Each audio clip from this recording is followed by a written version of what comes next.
Good afternoon. Good morning, I should say. I'd like to welcome everyone to this week's edition of Imperial as One's Belonging series, where we explore the lived experiences of individuals from the Black, Asian, and minority ethnic communities. Individuals who have been willing to share their experiences of how they gained their sense of identity and their sense of belonging. If it wasn't for them sharing their experiences, sometimes we wouldn't understand the differences, but also the similarities that we have between our communities. And this week, it's a real pleasure to have Shini Somara with us. And Shini is a mechanical engineer. She's a she's a broadcaster, she's a producer and an author. And she's a special person who I'd like to just celebrate today. So Shini, I'm going to just start with my usual question, which is, well, welcome you for one, and two, to ask the question about what it was or what it is that gave you your sense of identity and sense of belonging as you were growing up. Well, first of all, thanks, Wayne, for inviting me on to this recording. And it's so great to be able to chat with you because in all our interactions, it's very clear that you really have a lot of empathy for people of minority. So it's a real pleasure to be able to chat with you, and thank you for this opportunity. That's a great first question because I think I'm still trying to find my identity. Okay. Over 4 decades in, Mhm. I'm still trying to figure out who I am. And I do think that it will be a lifelong process. Mhm. And the reason why I have such a fragile sense of self is because I was born in London, but my parents are from Sri Lanka and Malaysia. And I mean, one of the things just on the offset is that they never had a common language other than English between them. Right. So I grew up in a household where English was what was spoken, but could hear my parents speaking their respective languages with their family and immediately felt like there was a part of my identity that I would never discover, because my dad never really wanted to talk about his past. He was quite happy to leave it behind. Mhm. And my mum spoke at length about some of her experiences growing up, but they were very different to the context that my dad grew up in. Mhm. I think my mum came from much more than what my dad had. And so there was always this disparity between their backgrounds, Mhm. which wasn't discussed because there was a lot of shame involved. Mhm. Um, and so, needless to say, I basically didn't want to delve into that because I didn't want to bring up any pain on either side, either my mum's side or my dad's side. So I just kind of left it as something that I'll never find out. Mhm. I think that really affected my sense of self and really affected like formulating my own identity. Mhm. Um, but growing up, I realized that I think I realized maybe after my degrees that I had to really focus on who I want to be. Mhm. So less emphasis on where I've come from, and more emphasis on who I want to be in this life. Mhm. All right, let me just unpack some of that in terms of, so do you speak either of the languages of your parents? No, Right. not a word. No, right. So English is your first language, even though Yeah. it's not necessarily your mother tongue, if that makes sense. Yeah, I mean, I find English a beautiful language. In Mhm. fact, I did English A level, English literature A level, because I Mhm. find words so beautiful and such a Mhm. powerful form of communication and expression. Mhm.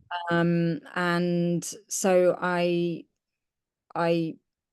have always enjoyed speaking English, and it was almost like the languages of my parents were like a gateway into their past. And Hmm. so um, it remained in the past.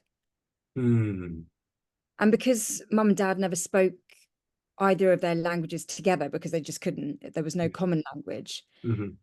It was almost like, their countries were their sort of backstory. Hmm. And really, we need to go forward Hmm. and back. Hmm. So, all right, let me just unpack. So going through kind of like you said at the start that actually sometimes it feels as though you don't get that sense. You're still searching for your identity. Mm. You're still searching for it. Um, and you've told us about your parents, um, and the connection between them. So were they encouraging you just to primarily just focus on what we have here and now? Yeah. Yeah, I think sort of, having chatted with many other people about their histories, I realized that history was never really something that we ever discussed or wanted to uncover. Hmm. Um, and I think that really affects a sense of belonging. Um, I now realize in my own sort of experiences that actually history is really crucial to piecing together one's identity. Yeah. Sorry, that might sound really No, it's obvious, yeah. but growing up, um, understanding my history was just never, it was it.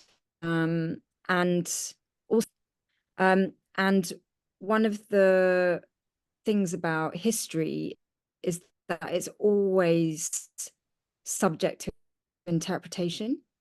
Yeah. And so I went down more of a scientific inquiry to uncover truth rather than uncover stories that were the interpretation of what actually happened. Mm. So, you know, my dad's an engineer and he's a very practical person and very much a problem solver in the here and now. Mhm. And history was only ever really just talking about solutions that didn't work or had problems. Like that was the extent of history, really. Mhm. Um, I don't really know much about my dad's family. Mhm. Um, I couldn't tell you with confidence how many brothers and sisters he has. Right. Um, and I certainly don't know their names. Mhm. And so that's how much we didn't talk about history. Mhm. And I've done enough sort of work on myself to now know that that really affected my sense of belonging and sense of Mhm. identity. Mhm. Um, I think it's really important to know where you've come from. And I think that's why I've always had quite a hazy sense of self because I don't really know where I've come from. Mhm. So my sense of identity comes from the things I've done. Um, and actually, I do find at this age that I will do certain things or hear somebody else's experiences. And I realize that a lot of the choices and decisions I've made in my own life are um, as a result of my history, but I didn't attribute or attribute, however you pronounce that word, my decisions and choices based on my history. I based them on what just felt right. Mm. Uh, But when you start to learn about your history, you then realize, oh, I made that decision because of something that is maybe genetic or, a trait that was in the family. Yeah. But growing up, I didn't have those pieces of data, so I never knew about traits. Yeah. So you've just mentioned that your father's an engineer, right? Practical, here and now, problem solver. Yeah. And that that you've gone on to become an engineer as well. I suspect, was that heavily influenced by your father, or what you, but you've also just mentioned that you enjoyed English and language and the beauty of language. So going through school, what was it that gave you that sense of self, that sense of I can do this? Was there anything that gave you that? And were you who was giving you the encouragement to say try this or try that? Well, actually, a lot of the choices I made growing up were based on duty, um, based on wanting to be a loyal daughter, and wanting to gain my father's approval. Hmm. So a lot of the choices to go into engineering and go down a science route were based on a strong influence of my dad. Hmm. Um, but when I talk about the beauty of words and English literature and art and creativity, it's a lot to do with probably having a core resonance with my mum, Right. who is not, she was not um, as practical as my dad. She was the kind of balance. She provided the balance Hmm. to the practical, logical, methodical side of the family. Hmm. And actually, my career has unfolded in a way that is an exact um, balance. It's a exact reflection of the influences of my mum and dad. Okay. Um, and what's interesting about that, your questions are making me realize that the path that my career has taken was really an unfolding of merging Hmm. the influence of my mum and my dad. Hmm. Um, and when I think of belonging, I really deeply feel a sense of belonging to my mum and my dad. Um, and I've had comments along the way of like, oh, you really need to cut the umbilical cord with your parents. Hmm. But I think they were such a, a deep and profound uh, root of my sense of belonging, that it wasn't that I needed to cut the umbilical cord. It was more like that's where home was for me. Hmm. Why would you want to cut off from your home? You Yeah. know? And so my sense of belonging really what started with them. Um, but actually since then I've realized that a lot of the traits in me are generational, Hmm. particularly when it comes to this strong sense of needing to empower women. Yeah. That must be generational, Hmm. because many of the women in my family tree, I believe, were suppressed, Hmm. and very subordinate. Hmm. And, it then, I feel like it's my duty to empower the Southeast Asian woman, Yeah. or at least be someone who aspires to achieve some sort of equality with men, because my dad's really the head of the home, even though actually my mum took a very quiet role of being head of the household. I mean, she never really spoke. Yeah. She didn't really have a voice, but she was the glue that kept our family together.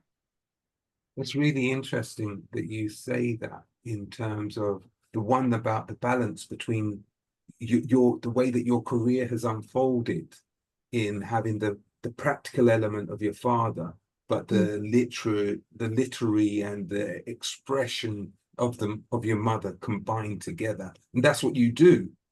And the sort of intuition Yeah. and the the spiritual side of myself, I think really came through my mother's side, because my dad firmly believes there's an explanation for everything, so yeah, I really had this. I've actually experienced it as a conflict throughout my life. It's really been a tug of war.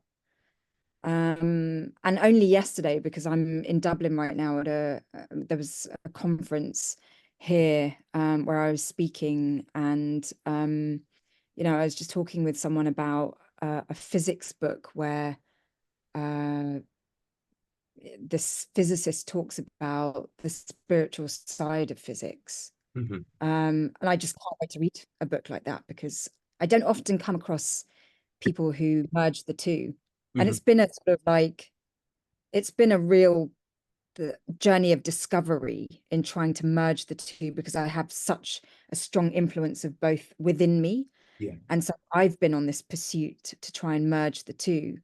And actually, in my pursuit, I've met certain people along the way that are doing the same thing, and that gives me a sense of belonging. Hmm. Uh, because I thought I was the only person doing that, and I thought I was really odd doing that. But actually, others have been doing it, so it's really reassuring to come across um, people of my tribe, Yeah. essentially. And I'm in my 40s and I'm finding people in my tribe as though like I'm meeting people for the first time. Yeah. So that sense of belonging, I think, will stay with me, or this search for belonging will stay with me, I think, for my entire life. Yeah. Yeah. Well, I'm right. I'm curious because clearly your mum and dad's influence has been very, very strong. Um, what about and you said that you've had like limited exposure to your extended family. So you were a very tight, the nuclear family was effectively was it. Yeah? Yeah. We were an island. Yeah.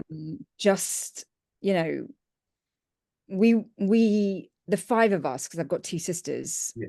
kind of had our arms interlinked and we were like, a human dinghy floating out at sea. Yeah. That's how it felt growing up. I mean, we just had absolutely no one.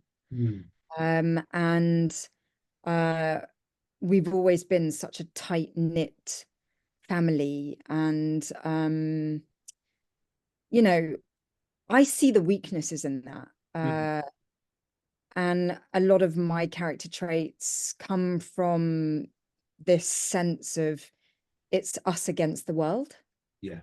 Because my parents really they didn't know what they were doing when they came to the UK. They just didn't know what they were doing. My mum and dad are from very different backgrounds. Hmm. I think they were trying to resolve um, their differences and make it work, and they did. They were married for 48 years, Oh, um, and it really was death do us part. My mum passed away last year, and 48 years of marriage, and they really focused on making it work, which is a beautiful thing because you don't see that very often these yeah. days. Yeah. But it did mean that we were just this island, um, and only trusted each other. I was that was a question that I was coming to.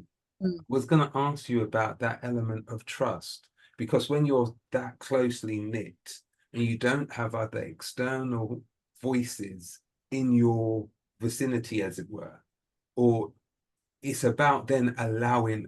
I keep thinking of Meet the Parents, the film Meet the Parents, and the circle of trust, right? You're outside the circle of trust, you're inside the circle of trust.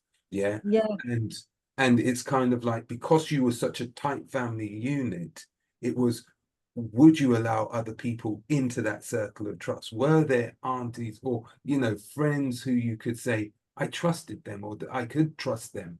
Or was it that it's just us again, as you said, us against the world? It was us against the world for sure. Hmm. It's not that we shut people out in a contentious way. I Yeah, mean, yeah. we just we were very cautious. We're a very cautious family. Hmm. I think because we knew, or I say we, I mean, I think my parents really knew they were vulnerable because, being a minority, we felt kind of weak and vulnerable. And so we just kept really close knit to protect ourselves, really. Yeah. And I can see why we did that, but I think looking back, what was difficult growing up as a kid was that even though we were tight knit, we had traits within our family that were not necessarily supportive. So if you are going to be tight knit, you've got to really be there for each other. You've got to, provide each other with a sense of sort of unconditional love. Yeah. And really, I see now that the way my dad loved me was to always push me Hmm. better and better and better. And I will forever be grateful to him for doing that, because I have really sort of like developed this sense of ambition Hmm. and a really strong work ethic. I work really, really hard because the buck stops with me. Like Hmm. I know that I'm not going to achieve unless I put that effort in. So I'm really driven as a result of my dad driving us. But I think if you're going to be such a close knit family, you do need a source of someone being in your corner saying, "You're amazing, you've made it, you're there, you're great, no matter what, like I'm proud of you." And we never really got those messages. If my dad does listen to this, I really hope he does know that I'm so I feel privileged to have the parents I had and have. Um, like they're such good people to their core. Hmm. And I know that my dad has the best intentions for his three girls, but he also really wants them to be the best they can be. Um, and so I think what maybe I would have probably turned out differently Hmm. had there been a continual uh, message of unconditional support and love, no matter what. But instead, the messaging was, um, "That's great, but you can do more." You know, like I remember always struggling with maths, Hmm. and you need maths for engineering. Yeah. Really helps. Um, and I remember struggling a lot until I was about maybe 15.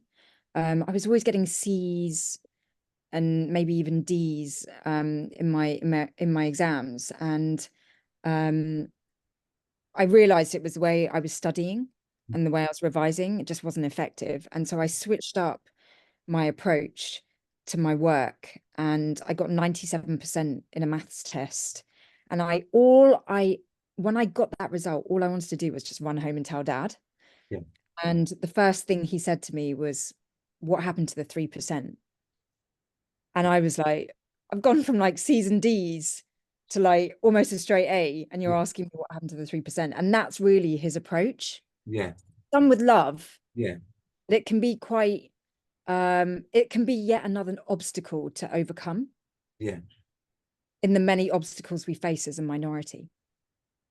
Oh, I'm gonna do a daddy side now, right? I'm gonna play not devil's advocate. I'm daddy's advocate, all right? Not devil's advocate, daddy's advocate. In right in because he's not kind of like opened up about his past. Do you? I'm just wondering whether or not part of the reason why he hasn't opened up about his past is because of potential pain or hurt and stuff which he experienced, which he actually wants to protect you from. And I'm pretty sure that's what it is. And the way that the mechanism which he has um, adopted is to say, you have to be the very best, right?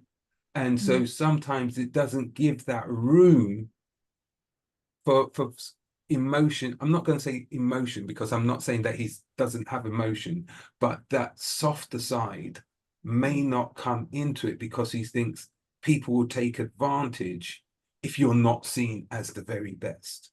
Does that make sense? 100%. Yeah. Yeah, I mean, I have so much compassion, understanding, and high regard and appreciation for my dad, especially, Mhm. but also the way my parents parented. Mm. For a long time, I was that sort of teenager, 20-year-old that was kind of resentful Mhm. the way my parents raised us. I was really, really angry that I couldn't just go home to this kind of soft, um, sort of group of clappers, basically, people who were just applauding me for who I was. Like I wanted to go home to a round of applause every day. Um, and I was angry that I didn't have that because I wanted to sort of shake everyone at home by the shoulders and go, do you realize how much I'm achieving out there? Mhm. Um, and I think it was probably around 6, 7, 8, maybe 8 years ago when the penny dropped and I realized that my parents are the way they are because of what they've been through. Mm. And I suddenly just had compassion. Mhm.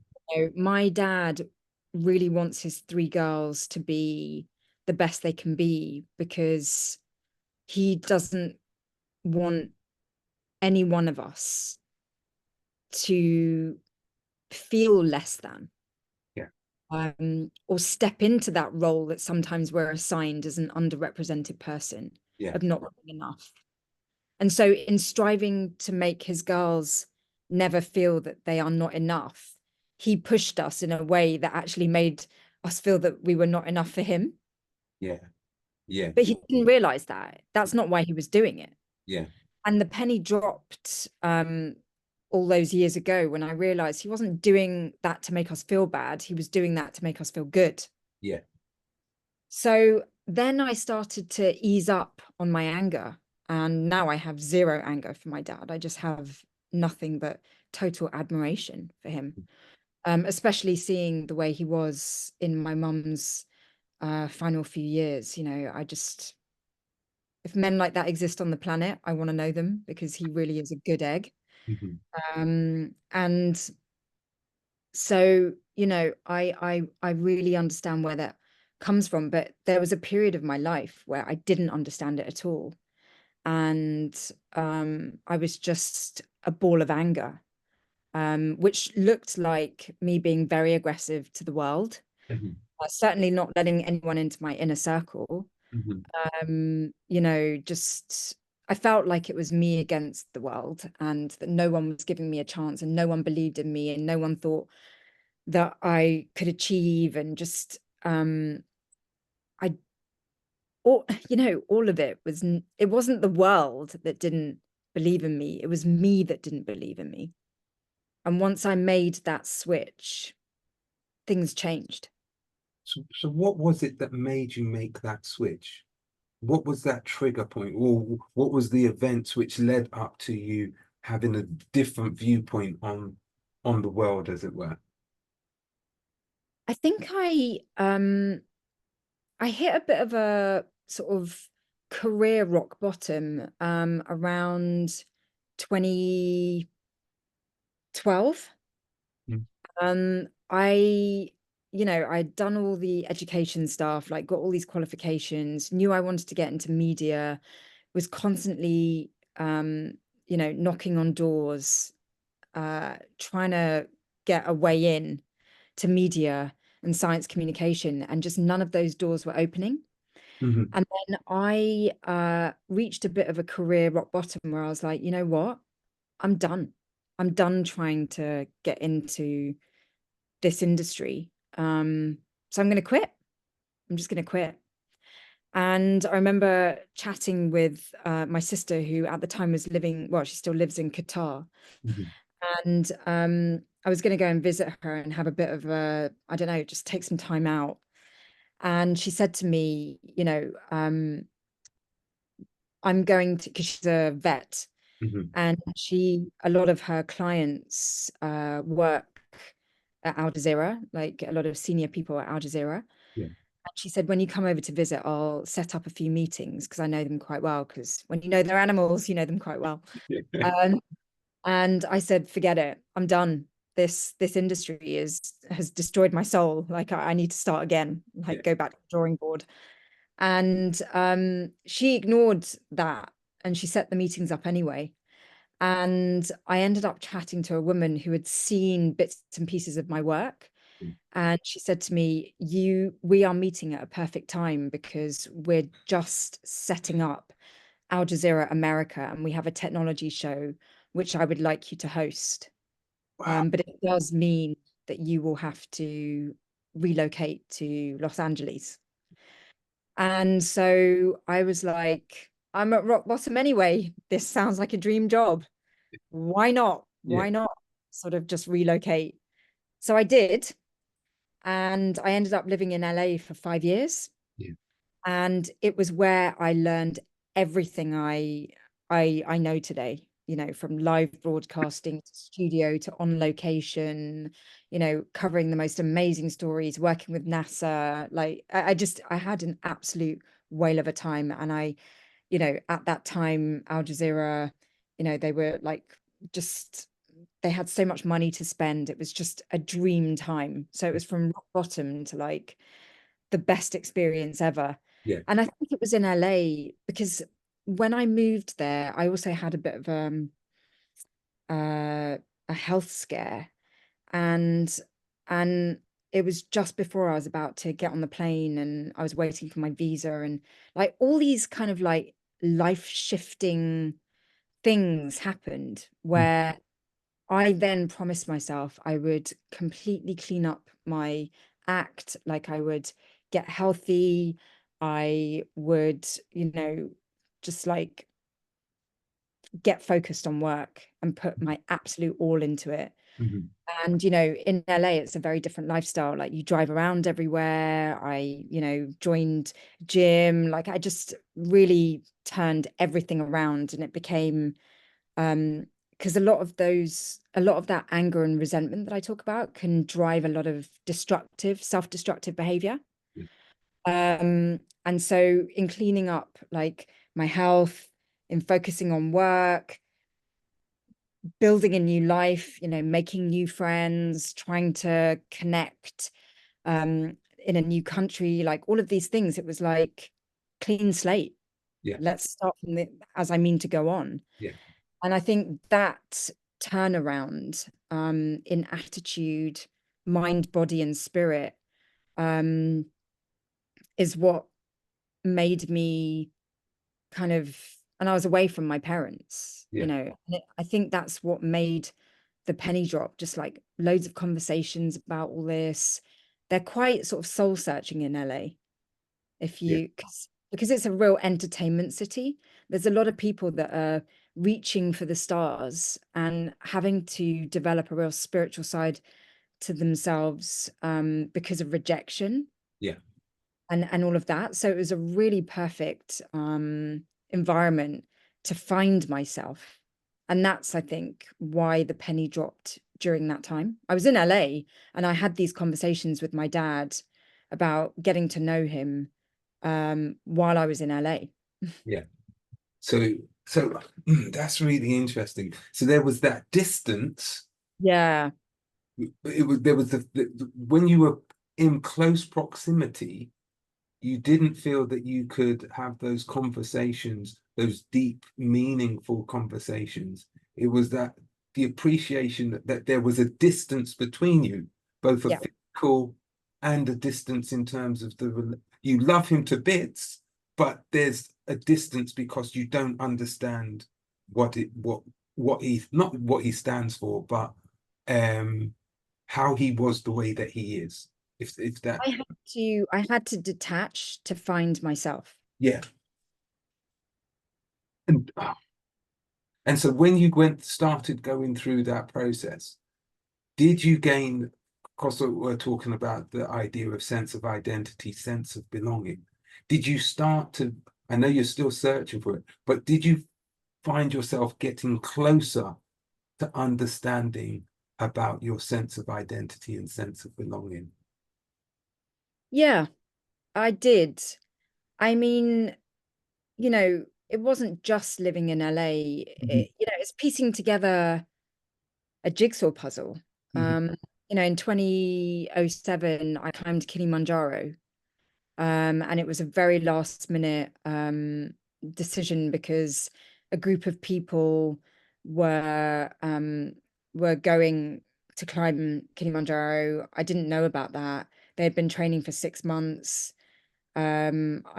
Was part of a gym in London. A lot of them were from this gym in London, and they were climbing Kilimanjaro and training in the gym. And they had done a trip to Colorado to, see how they fare with altitude. And, they had a plan for climbing this thing. And then very last minute, someone in the group dropped out. And I Hmm. said, well, I'll go. And it was like a month before. Yeah.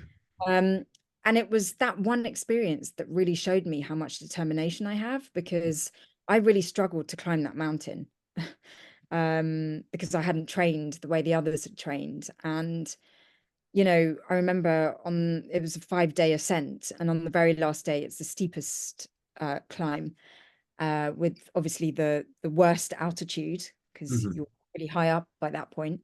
And people were saying, just turn around. You might not make it. Hmm. And I remember saying to them, I would rather die than not get to the top of this mountain. And when I got back down, I was like, am I crazy? Like, how much determination do I have to like say something as stupid as that? But it did sort of, that was one piece of the jigsaw puzzle where I realized that I have a lot of determination and I have a lot of commitment. Um, because I'm not married, I don't have children, and one could judge that I'm a bit of a commitment phobe. This is Hmm. often something I talk about with my sisters. Hmm. Um, because one sister is married with a child and the other sister is not married with a child, and I'm somewhere in the middle. Hmm. Because I am in a long-term relationship with a man that already has children. So I'm always like in this halfway point, and I can either sort of judge myself harshly or not. And Hmm. it's not that I'm a commitment phobe, it's that I am so loyal to the choices I make that I'm very, very serious about decisions, and I really stick to them. It's how I got through my PhD. So do you think because one of the things which you've just really highlighted about is the determination, Mm, right? And that self-directedness, right? So that if you're committed to something, you're going for it. It doesn't matter. And I think that may have been a consequence of the way that your father always determined to try to get your father to say absolutely brilliant. It means that you push yourself to the very, very limit. yeah. And Um, actually, as I get older, I my sense of identity is actually influencing how much I push myself, because I pushed myself to the nth degree for others, mhm, aka my dad. mhm, And today I push myself for me. mhm. It's not that my dad's opinion isn't important, but it's now second to my own approval. So tell me then, what is it that you're searching for? What is it that you're looking to achieve, to be able to demonstrate? And when will you find that place where you can say, I'm at peace with what I've done? Um, well, certainly a goal now is to help others. Hmm. So I really want to convert my experiences of being in a minority. I want to convert those experiences into something that will help other people who are in a minority.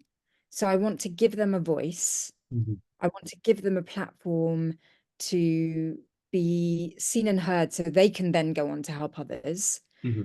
Um, and I want them to feel empowered through the work that I do, Mm-hmm. um, whether that's through relating to the content that I create, which is designed to help them identify themselves and resonate and relate. Mm-hmm. Because I think in resonating with others, in finding your tribe, it helps validate who you are, and it Mm-hmm. gives you permission to be who you are, Mm-hmm. however individual that is, and however unconventional that is. And that's through my own personal experiences, because, as a young graduate in engineering, I just felt like I didn't have a voice and I didn't feel that my voice was valid. And Mm-hmm. I would hate for anybody else to experience that after all the hard work of Mm-hmm. getting to that position of being in engineering as a qualified person. So that's one thing. And that's where I am today, but it's taken a while to realize what my purpose is. I think because my ego was very much in the way. Mm-hmm. I was in my own way for a long time because I thought that, I was on a mission to um, help myself, because I felt like a lot of wrong had been done by me.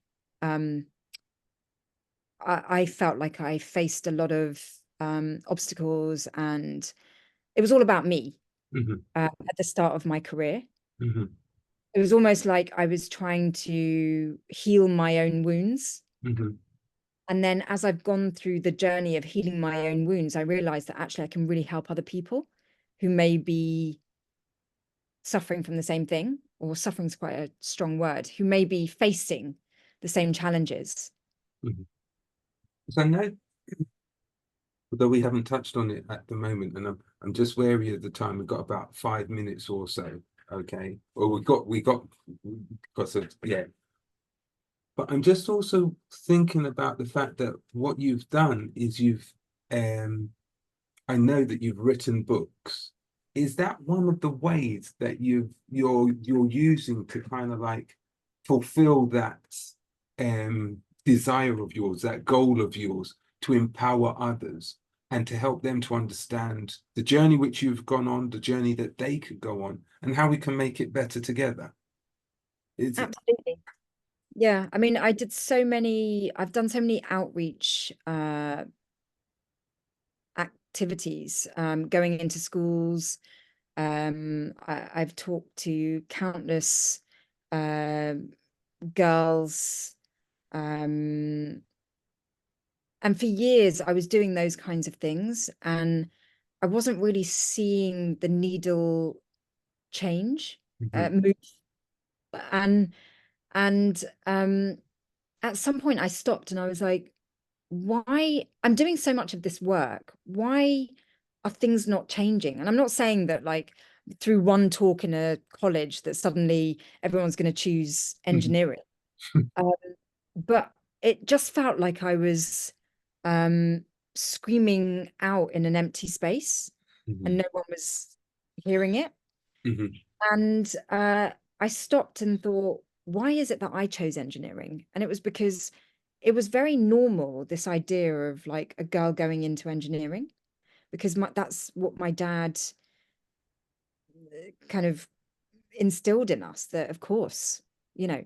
And then I realized that actually speaking in schools to girls who have already chosen their GCSE subjects, and it was too late by then, and I had to speak to people who were younger and Mhm. actually talk to parents, because not everyone has an engineering dad or mum. So that's why I started with children's books, 5 to 7 year olds, because I wanted to smash through stereotypes early, Mhm. as I had growing up. Well, your stereotype was to be engineered because your dad, that's what he was. Yeah. So Yeah, you had that as a role model for you to say it's achievable. And the fact that he didn't say to you, no, you can't do that, and actively encouraged you to do that made it a normality. Whereas for others, they don't have that exposure, and therefore it's not a normal pursuit for them. So it's a very, very admirable and definitely needed thing. And with regards to girls as well, you know, maybe it's just in, well, I'm not going to say if it's just in this country, it's across the world, but having strong female role models who can demonstrate that a career in STEM subjects is a really good career, right? Even with, you know, we need to sort out the problems of the male dominance and the lack of progression which potentially can happen, but we need to be pushing each other to make that difference. And I think what you're doing with your books does that. There's a lot of work to be done because it's a very multi-layered challenge. Mm-hmm. ED&I in Mm-hmm. STEM is not a quick fix. It will take time. Mm-hmm. And there are many angles at which you can tackle Mm-hmm. the issues that are there.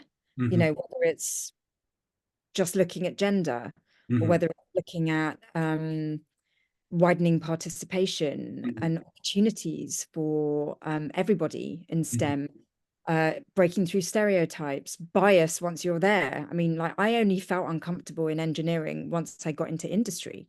When I was at uni, I didn't. So, you know, why does it become uncomfortable in industry, whereas in academia, I it's not uncomfortable. You know, Mm-hmm. I was a minority in education, but I never felt as uncomfortable as once I got into industry. And so a lot of the roles that I take, because I'm now like pro vice chancellor of Brunel University where I studied, Mm-hmm. I every role I take, I take them because I think I can make a difference in one of these different layers of the problem. Yeah. And so I'm tackling it in my own small way because as an individual, there's only so much you can do. But the more people that are proactive in this, the more impact we're going to make together. Yeah. So, you know, part of me wishes that I was still an engineer doing work in industry, but you know, engineers are real problem solvers. And I felt that the problem of ED&I or lack of it in engineering was a much bigger problem to solve first, um, compared to, you know, a small difference I would make in the actual industry itself. Yeah. So, so yeah, I do feel that what I'm doing is important. I do feel like I have a duty to do that, and that is what my purpose is. Um, and so I'm kind of using the skills that I've been given in life. I'm putting them to the best use, uh, I believe. Because engineers are not typically communicators, and I love communication. So yeah, I'm trying my best, and I hope that it can make a difference, which is why my last book is called Engineers Making a Difference. Yeah. Because I do feel that we all can make a difference. And actually, from that book, I suddenly realized that my new phrase is making a difference through our differences. Because for a long time, I felt that being different was a disadvantage. Mm-hmm. But actually, in this day and age, being different is what can really make a difference because variety is the spice of life. Yeah, absolutely. You know what? I wish we could carry on. I'm just finding my pen. I'm just trying to scribble down some of the key sayings that you've said, right? But I'm go I'm just wary of the fact that we haven't got much time now. Um, although I know that we're going to have more conversations afterwards. What I'm going to ask you is my two final questions, right? And those questions are kind of like the same question, but asked in slightly different ways. The first part of that is, what advice would you give to your younger self? Okay, that would be the first one. And then the second one is, what would your younger self look at you now and say, wow? Okay. Well, the first question, advice to my younger self is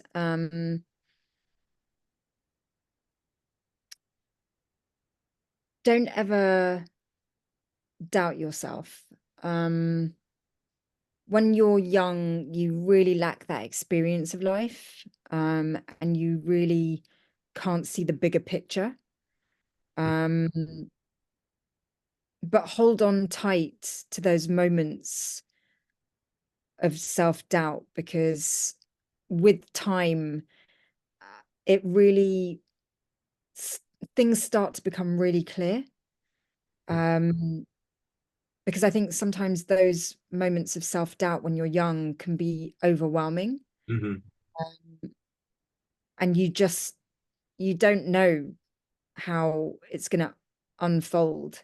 But I Hmm. think when you're older, you are able to pass through those moments of uncertainty, knowing that it will become clear. So I don't even know if my younger self would understand this advice, but yeah, the advice would be just keep going. Just keep going. It will become clear with time. You know, don't stop till the miracle happens. Mm. Okay, and what would your younger self look at you now and say, wow?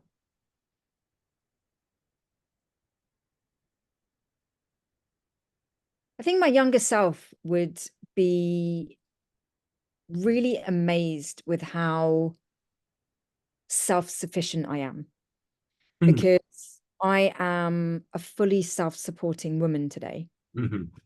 And my younger self, as in my sort of like 20-year-old self, really could not ever fathom needing uh, a male figure of authority in her life. So, you know, my younger self just so desperately looked to her dad to make all the decisions, for guidance, for everything. The man had the last word, Hmm. and that was my dad. Hmm. And then as I got older, that male authoritative figure then switched to a romantic partner. Hmm. And I always was secondary to that male authoritative figure. Hmm. Um, and I think my younger self would be absolutely astounded that the girl that needed that male authoritative voice actually can stand on her own 2 feet and be her own boss. Hmm. I think that my younger self would be astounded at that. I'm actually amazed at that. I don't need anyone today. Hmm. And Hmm. for someone who's a freelancer, Hmm. um, that's probably been my most surprising achievement. You know what? I'm going to have to invite you back on because I think we've only just scratched, not even the surface. We're just picking at one of the fingernails right now. There's so much more to unpack and to uncover. But it's been a wonderful, really, really inspiring interview. And I want to just say a big thank you for sharing all of your thoughts, all of your experiences, or many of your experiences. You're a determined young woman. Yeah, you definitely are. There are many things, right, which people may say, but your openness, your honesty is to be applauded. And if we can work together, definitely want to. All right. So And read. thank you, Wayne, because I don't know if anyone has any idea of just the extent of your compassion and the extent of your deep understanding and support for people like us, people who do have a fragile sense of belonging for whatever reason. Um, you hearing you for the first time at Imperial as one for that diversity event, I was so struck by how much you understood us all and care Mhm. Thank about you. us. So thank you for the work you're doing. Thank you. So Really, thank you. Okay. let me just segue to what's happening in the future. Thank you. Right. That's the wrong one. Next week, I'm not around, so we're not going to have another session until the 14th, and my diary hasn't told me who I'm interviewing on the 14th, but we will have somebody lined up for the 14th. If you have missed any of the other interviews, please go to our YouTube channel, which is tinyurl.com/belonging-IAO. And I've said this every week, and I'm going to say it again. I have never been disappointed with any of the guests who we've interviewed in the way that they have shared their experiences, the way that they have highlighted how their journey has helped them to gain their sense of identity and belonging. So as we go into another week, I want you to just reflect on what it is that helps you to find your sense of identity, find that sense of belonging. And whatever it is, nurture it, develop it, because it's what helps to make you who you are. So I just want to say another big thank you for everybody who's been here or who comes and listens. And let's keep making our place of a belonging, a place where others can also feel that they belong. So once again, thank you, and I'll see you again soon. Bye-bye.